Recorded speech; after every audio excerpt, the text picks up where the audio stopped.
Ketika Nabi Muhammad diberikan wahyu pertama pada 17 Ramadan di Gua Hira, beliau sedang beribadah di dalam Gua Hira. Beribadah di dalamnya selama beberapa hari. Maka ia membawa bekal. Setelah perbekalannya habis, ia pun kembali pulang ke rumah untuk mengambil bekal dan seterusnya. Malaikat Jibril pun datang dan mengatakan, "Iqra." Nabi Muhammad menjawab, "Aku tidak bisa membaca." Iqra.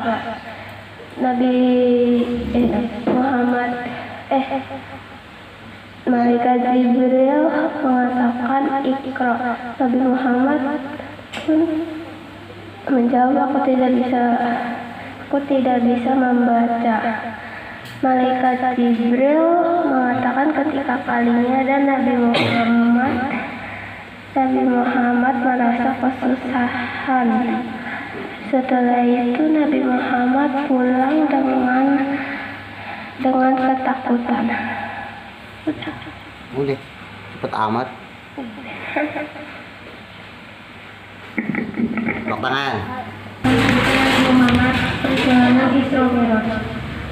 Pada malam hari yang gelap, Nabi Muhammad didatangi oleh malaikat Jibril. Nabi Muhammad untuk tawaf ke Ka'bah sebanyak 7 kali. Setelah putaran terakhir, Nabi Muhammad dihampiri oleh hewan yang bernama buruk.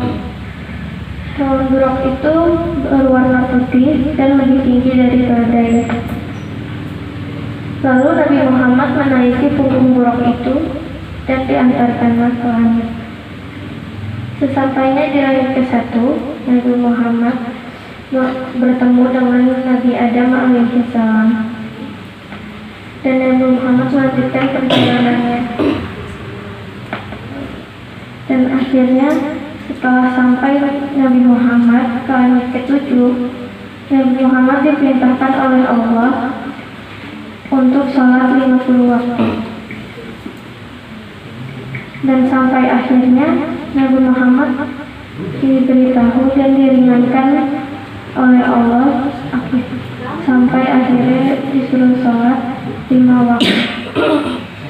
Dan setelah itu Nabi Muhammad pulang dan hingga akhirnya sampai di rumah. Assalamualaikum warahmatullahi wabarakatuh. Assalamualaikum warahmatullahi wabarakatuh. Waalaikumsalam warahmatullahi wabarakatuh.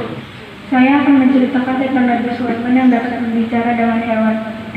Pada suatu ketika Nabi Sulaiman ini pergi ke suatu kota, Nabi Sulaiman mendengar suara semut yang terburu-buru ingin masuk ke dalam tanah karena mereka takut terinjak oleh Nabi Sulaiman dan para prajuritnya.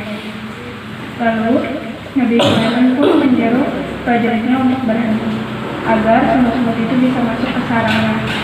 Lalu Nabi Sulaiman berkata pada semut itu, "Wahai para semut, jangan terburu-buru, kami akan menunggu kalian untuk masuk ke dalam tanah." Semut itu menjawab, "Terima kasih yang mulia, semoga engkau dilindungi oleh Allah." Lalu saat semut itu sudah masuk ke dalam tanah, Nabi Sulaiman pun melanjutkan perjalanannya. Dan sementara itu burung hudhud Nabi Sulaiman sedang berbicara dengan burung hudhud lainnya. Mereka sedang membicarakan kerajaan Saba yang dipimpin oleh Ratu Balqis dan mereka menyembah matahari. Setelah burung hudhud itu mendengar cerita itu, burung hudhud itu meminta kepada temannya untuk menjelaskan kerajaan Saba. Lalu setelah beberapa saat kemudian, prajurit Nabi Sulaiman berkata kepada Nabi Sulaiman, "Yang mulia, cadangan air itu mulai menipis." Lalu Nabi Sulaiman berkata, "Baiklah, kita akan beristirahat di sini dan kita akan mencari mata air." Lalu Nabi Sulaiman bertanya kepada prajuritnya, "Di mana aku akan menyuruhnya untuk mencari mata air?" Lalu kata prajurit lainnya, saya melihatnya, dia terbang jauh tapi tidak tahu kemana. Lalu Nabi Sulaiman menjawab, banyak kali dia pergi, tidak berbicara dengan aku. Akan kuhukum dia, bahkan akan kusembelih. Lalu setelah mereka sudah mendapatkan cadangan air, setelah mereka ingin melanjutkan perjalanan, Hudhud pun datang. Dan Hudhud langsung minta maaf kepada Nabi Sulaiman karena pergi tidak berbicara dulu kepada Nabi Sulaiman. Nabi Sulaiman pun bertanya kepada Hudhud, dari mana saja kamu pergi tidak bilang-bilang aku? Akan kuhukum kamu, bahkan akan kusembelih. Lalu Hudhud pun menjelaskan kepada Nabi Sulaiman kalau dia mempunyai informasi yang penting. Lalu Nabi Sulaiman menjawab, informasi penting apa? Jika informasi itu penting, kamu akan terlepas dari hukumanmu. Lalu Hudhud menceritakan tentang informasi itu. Informasi itu tentang kerajaan Saba yang dipimpin oleh Ratu Balqis dan mereka menyembah matahari. Lalu Nabi Sulaiman pun melepaskan hukuman Hudhud karena informasi itu menurut Nabi Sulaiman penting. Lalu beberapa saat kemudian Nabi Sulaiman pun ingin mengirim surat kepada Ratu Balqis untuk berisi nasihat untuk dia tidak menyembah matahari dan hanya menyembah Allah. Sekian cerita dari saya. Wassalamualaikum warahmatullahi wabarakatuh.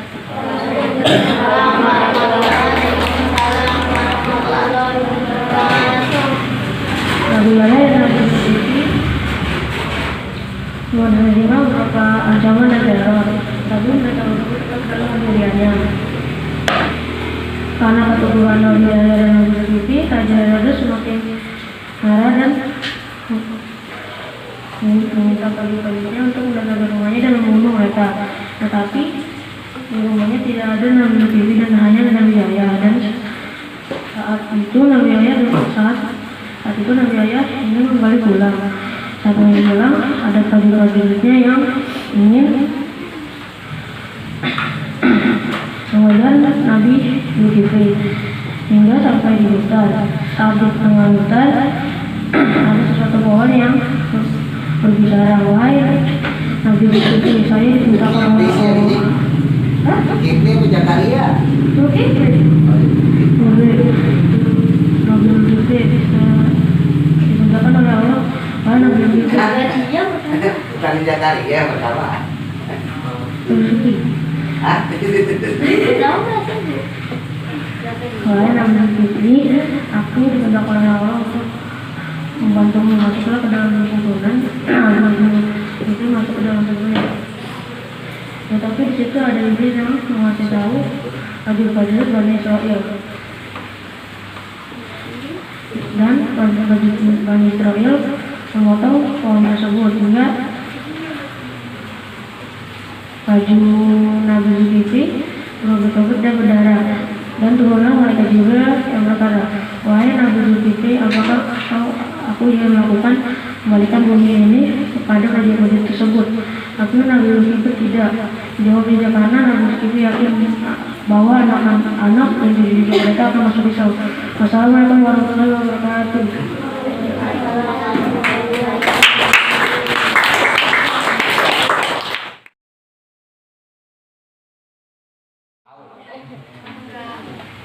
Apa tadi kisahnya Wiwit? Yang kurang apa tadi? Tadi Wiwit nggak jelasin tentang Nabi Muhammad turun naik, ya kan? Kan pas Isra Mi'raj itu pertama kali dapat tugas sholat dari Allah berapa?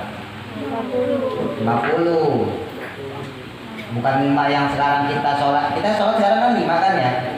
Dulu awalnya itu berapa?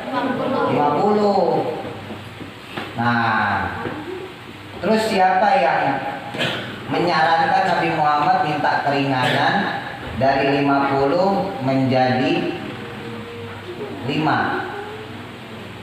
Siapa? Rawi. Siapa? Komandan? Dari 50 turun jadi 45, turun jadi 40. Siapa kau ini? Nabi Musa. Jadi Nabi Muhammad bertemu Nabi Musa di langit keempat, ya kan? Dalam riwayat lain langit kelima. Nah, ketika menerima perintah sholat 50 waktu, terus pas turun, nah ditanya sama Nabi Musa, kamu dapat perintah apa dari Allah? Saya dapat perintah sholat 50 kali. Kata Nabi Musa, umatmu tidak akan kuat wahai Muhammad. Umatku saja yang cuma seminggu sekali. Nabi Musa itu seminggu sekali, tiap Sabtu doang. Makanya disebut hari Sabat. Masih ingat nggak catatan yang dulu? Ya kan, yang waktu itu Nabi Musa ceramah. Kalau kita tuh sholat Jumat. Kalau kita kan orang Islam sholat Jumat tuh. Nah, kalau di orang Yahudi itu dia hari Sabtu. Nah, waktu Nabi Musa lagi ceramah gitu ya, lagi ceramah. Ini pertama orang Yahudinya banyak, Bani Israilnya banyak. Pas lagi ceramah tiba-tiba ditinggalin semuanya keluar. Ninggalin Nabi Musa alaihissalam yang sedang berceramah pas hari ibadah Sabat itu. Kalau kita hari Jumat ya. Kalau laki-laki kan sholat Jumat tuh. Nah kalau dia sholatnya hari Sabtu, disebutnya hari Sabat. Nah diuji sama Allah pas hari Sabtu itu tiba-tiba banyak ikan yang keluar dari laut, ya, lautan itu keluar aja tinggal ngambil doang. Akhirnya orang yang pada sholat Sabtu bukan sholat Jumat, kan hari Sabtu, jadi sholat Sabtu dia tinggalin tuh. Nabi Musa alaihissalam ketika tengah berdiri saat berkhutbah. Nah makanya kemudian disitulah Nabi Musa bilang, orang umatku saja yang seminggu sekali nggak sanggup untuk melaksanakan sholat itu, apalagi umatmu sampai sehari 50. Coba minta keringanan kepada Allah. Maka kemudian Nabi Muhammad naik lagi minta keringanan, dari 50 dikurangi 45. Turun ditanya sama Nabi Musa, berapa? 45. Wah itu masih kebanyakan, naik lagi minta keringanan, turun 40. Turun lagi, berapa? 40. Wah masih kebanyakan, berangkat lagi terus sampai 9 kali. Nah, kalau 9 kali berarti jadi cuma tinggal 5. Nah, kemudian pas tinggal 5 tuh ditanya sama Nabi Musa, berapa? 5. Ya udah minta lagi sana keringanan. Nabi Muhammad gak mau, malu.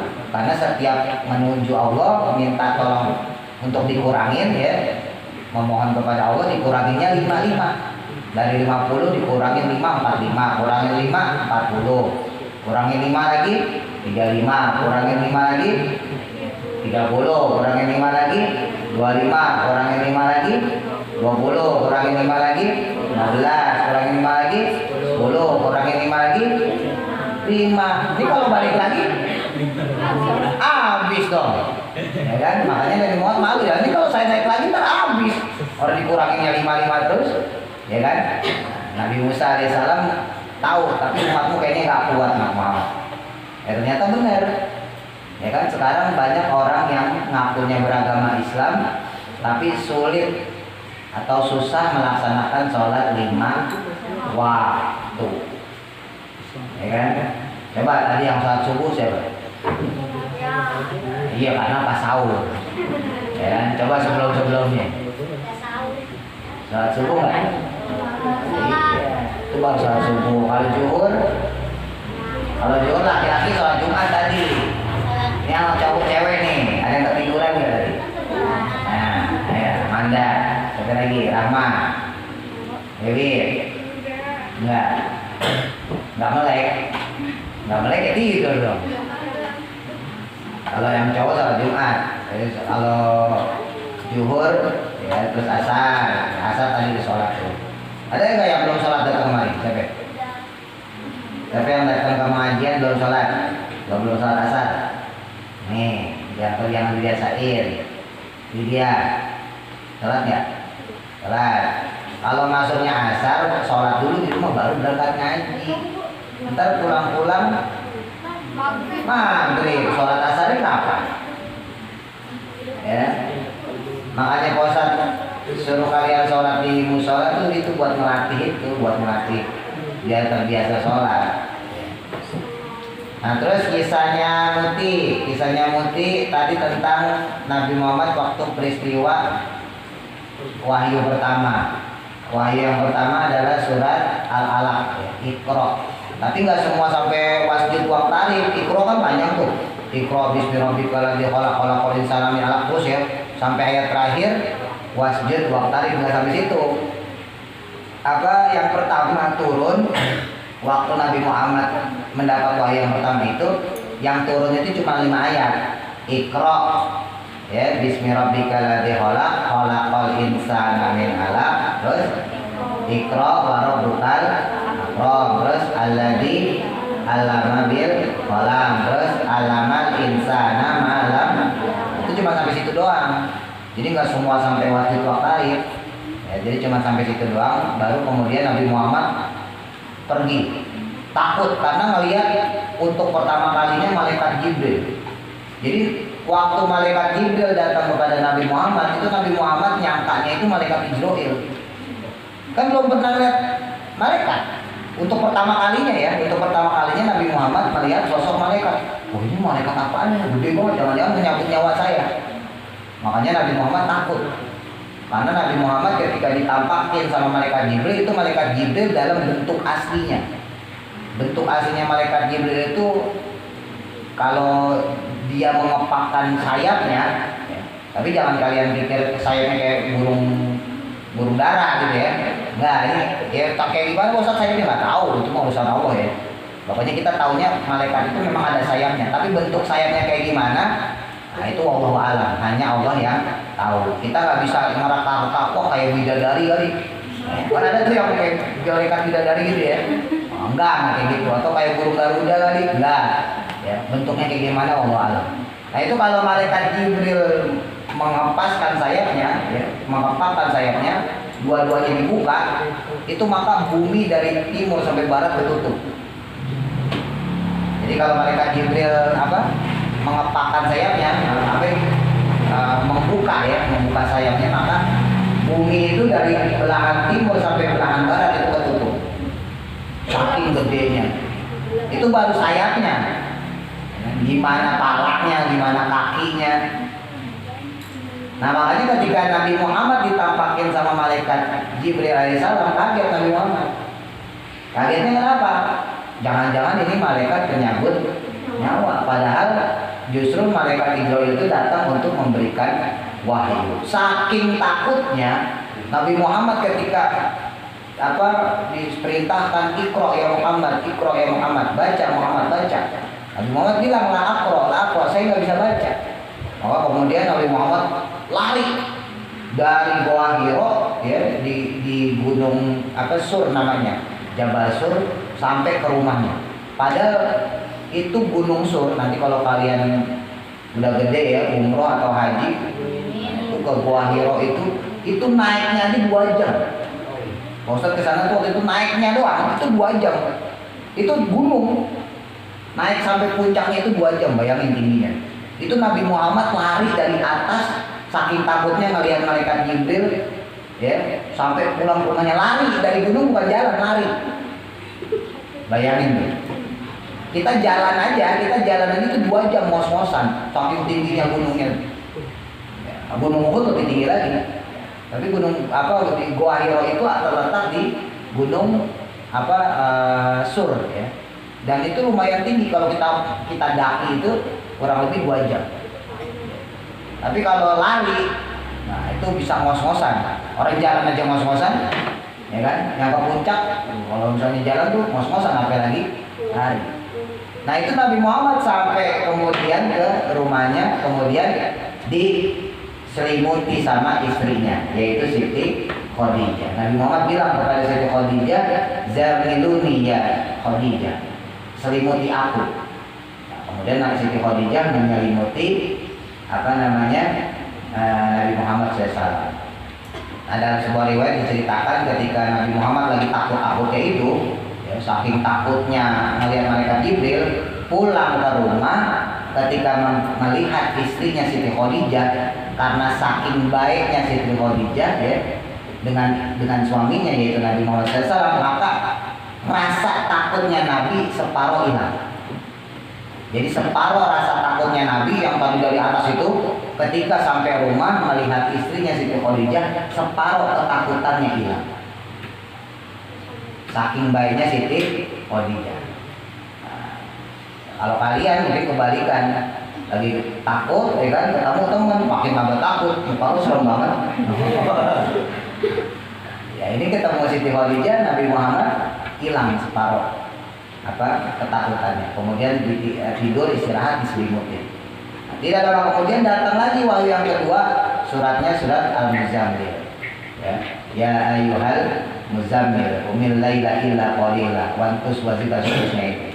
Nabi Muhammad didatangin lagi sama malaikat Jibril. Nah disitulah Nabi Muhammad baru sadar bahwa ini bukan malaikat maut, ini bukan malaikat pencabut nyawa nih, ini malaikat pembawa wahyu.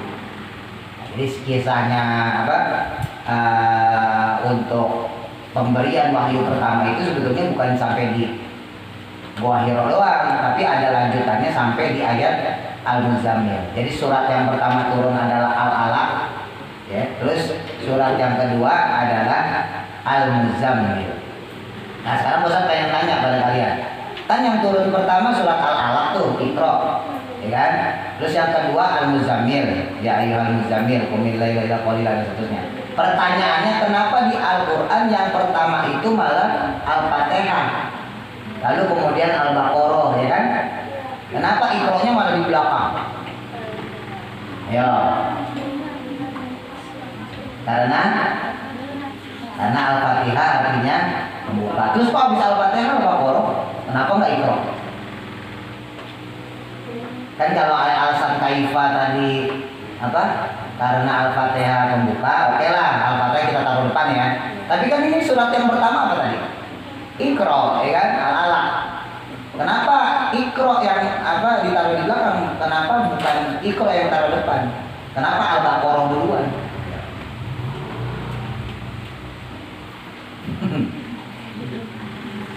Ya, kalian tahu? Kalian tahu nggak? Kan kalian kalau buka Quran yang pertama kali surat apa tuh? Fatihah. Terus Baqarah. Habis itu apa? Bisa Baqarah apa? An-Nisa apa Ali Imran? An-Nisa apa Ali Imran? Hah? Ali Imran apa Nisa? An-Nisa apa Ali Imran? Ali Imran. An-Nisa Ali Imran? Nisa. Maidah. Hah? Ya enggak? Al-Alaqnya masih jauh enggak? Masih jauh. Nah itu pertanyaan Ustaz, kenapa Al-Alaqnya kok masih jauh? Kenapa nggak ditaruh di depan? Kan yang pertama turun kan surat Al-Alaq sama Al-Muzammil. Ya.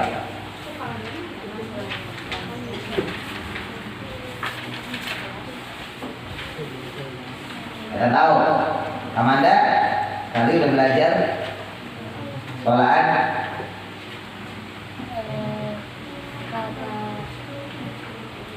Nabi Muhammad setelah itu, terus abis itu dikasih wahyu lagi itu terakhir dunia. Ulang dulu. Jadi belum dikasih itu pas ketemu belum dikasih surat itu. Surat apa? Surat sampai habis. Itu ya. Ya, gimana sih? Kan Quran itu turun berangsur-angsur. Ya kan? Enggak satu hari itu langsung turun semua. Ya kan? Nah, jadi Quran itu turun kepada Nabi itu tidak berurutan. Kenapa? Karena Al-Quran itu turun sesuai dengan kejadian yang ada di masa Nabi Muhammad. Jadi misalnya kayak sekarang nih puasa nih, maka turunnya ayat puasa. Ya ayyuhalladzina amanu kutiba alaikumusiyam kama kutiba alal ladzina min qablikum la'allakum tattaqun gitu. Nanti menjelang pertengahan Ramadan ya kan, nuzulul Quran, Lailatul Qadar, turun itu syahrul Ramadan alladzi unzila fihil Quran hudal linnas wal bayyinatin minal huda wal furqan. Turun lagi inna anzalnahu fi lailatul qadar wa ma adraka ma lailatul qadar. Itu kan minta ada urutan itu. Ya. Terus pertanyaannya kenapa kok yang pertama surat Al-Fatihah, Al-Baqarah dan seterusnya sampai yang terakhir kemudian An-Nas, ya kan? Terakhirnya di juz amma itu suratnya An-Nas. Karena susunan dulu kalau kalian masih ingat, Al-Quran itu sebelum diturunkan ke langit dunia itu sudah ada di Lauhil Mahfuz. Lauhil Mahfuz itu apa? Lauhil Mahfuz itu satu tempat yang mana kalau bahasa film itu skenario manusia itu sudah dibuat. Jadi Wiwit, Amanda, Rahma ini nanti umurnya sekian, nanti ajalnya sekian, nanti jodohnya ini, nanti rezekinya segini. Nah itu sudah dicatat tuh kita semua itu di Lauhil Mahfuz. Jadi Nabila nanti pulang dari pengajian, pulang ke rumah makan es cendol. Muti pulang dari pengajian sampai rumah makan kolak. Terus misalnya Naila pulang dari pengajian sampai rumah buka makan pisau. Apalagi misalnya Rahma pulang dari pengajian sampai rumah ntar makan es campur, es cendol, es teh manis, buat semuanya. Nah itu sudah ada catatan itu, takdir itu sudah ada. Ya. Nah itu adanya di Lauhil Mahfuz. Termasuk sekarang kan masih kecil nih, kalau udah gede jodohnya siapa, orangnya putih apa hitam itu udah ada. Iya. Kaifa sekarang pengen mudah-mudahan ntar saya punya suami ganteng putih. Tapi kalau di Lauhil Mahfuznya dicatatnya hitam jelek keriting. Terus monyong misalnya gitu. Ya tetap jadinya itu. Ya. Misal gitu, kau ini saya pengen jadi pramugari, tapi catatan awalnya misalnya jadi dokter kucing. Udah jadi dokter kucing karena yang ada di Lauhil Mahfuz itu adalah bentuk takdir Allah kepada kita.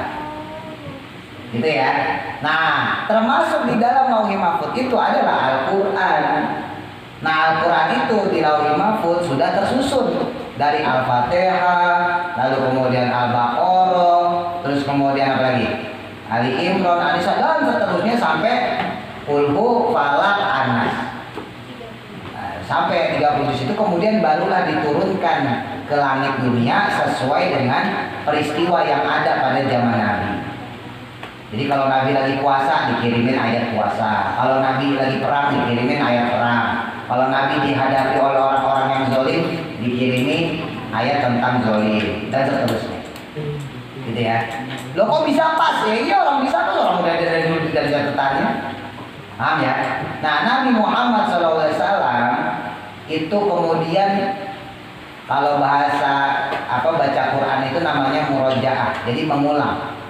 Nabi Muhammad kan dulu waktu Nabi Muhammad itu kan tidak bisa baca, tidak bisa nulis ya. Tapi tidak bisa bacanya Nabi Muhammad, tidak bisa menulisnya Nabi Muhammad itu bukan kekurangan. Itu merupakan kelebihan Nabi Muhammad. Kalau zaman sekarang orang nggak bisa baca, nggak bisa nulis itu aneh. Ya, kalau zaman sekarang.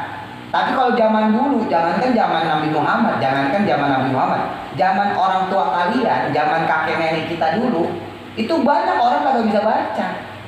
Orang sekarang aja masih ada yang belum bisa baca. Nenek-nenek itu banyak yang nggak bisa baca loh. Iya nggak? Nenek-nenek yang di kampung, nah misalnya Kamanda punya kampung atau kau Wiwit punya kampung tuh, sampai Sipa punya kampung di kampungnya itu banyak orang tua yang udah sepuh nggak bisa baca. Suruh baca nek, oh nenek kagak bisa baca, kagak sekolah. Itu padahal baru kemarin, bahasa kasarnya gitu, baru 60-70 tahun yang lalu. Apalagi zaman Nabi Muhammad 1440 tahun yang lalu. Jadi orang yang nggak bisa baca di zaman Nabi Muhammad itu wajar, biasa. Ada yang bisa baca syukur, nggak bisa baca ya biasa aja.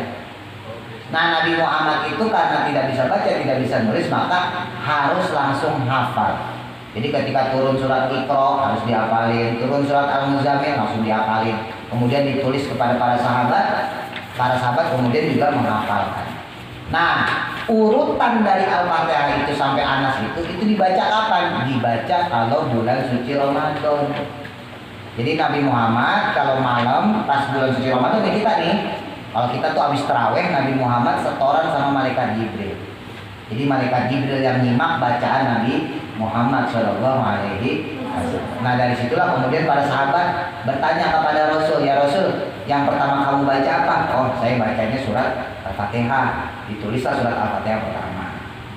Terus kamu baca apa lagi ya Rasul? Saya baca Al-Baqarah. Terus tulis surat Al-Baqarah dan seterusnya sampai selesai.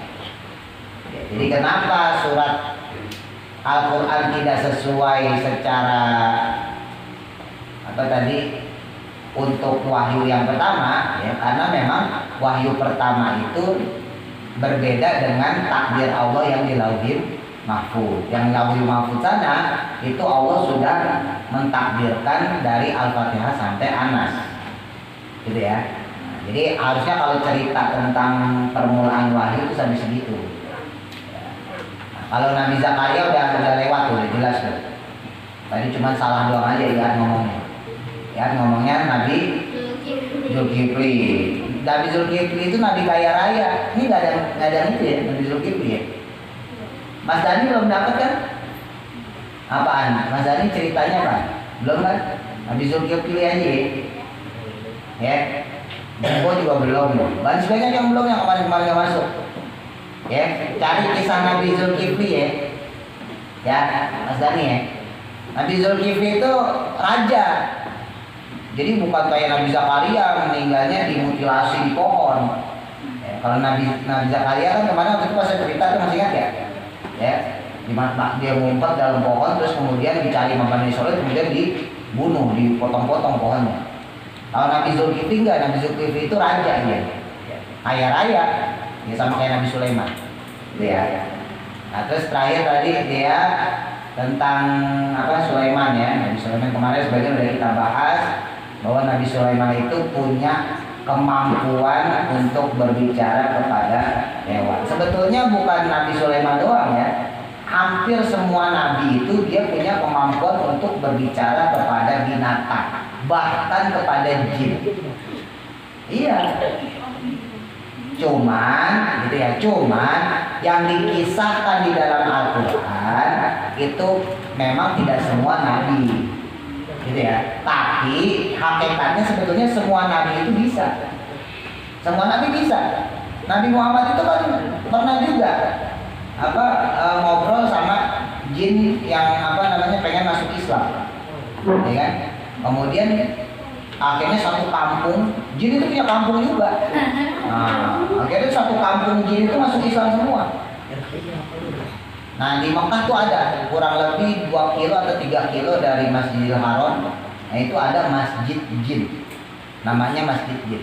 Jadi masjid jin itu dulu masjid yang dipakai sama Nabi untuk membaiat, ya, untuk menyumpah bangsa jin bahwa mereka akan masuk Islam kemudian bersyahadat. Jadi Nabi Sulaiman bisa bicara sama jin, ya, Nabi Muhammad juga bisa, nabi-nabi Allah juga bisa. Cuman memang yang cerita di dalam Al-Quran tidak sebanyak seperti Nabi Sulaiman. Nabi Sulaiman ceritanya kelebihan Nabi Sulaiman banyak ya. Di antaranya tadi itu. Nah kalau Nabi Muhammad, Nabi yang lain itu tetap punya kemampuan untuk berbicara kepada binatang, hewan dan sebagainya, tapi tidak dicantumkan di dalam Al-Quran. Kemampuannya Nabi itu semuanya ada.